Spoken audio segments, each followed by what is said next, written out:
Postoje više vrste primera, a svi imaju isti zadatak – učiniti šminku besprijekornom i postojanom.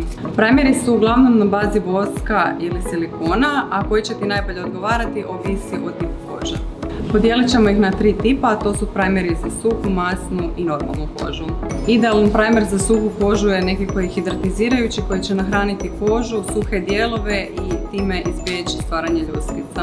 Ovo je odličan primjer primera za suhu kožu koji je na silikonskoj bazi.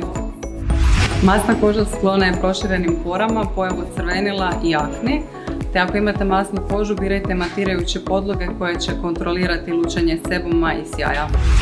Normalna koža je gotovo savršena i u principu ne zahtijeva nikakav poseban primer, stoga iluminirajući primer koji će vam dati sjaj i blistavost može biti idealan odabir za vas.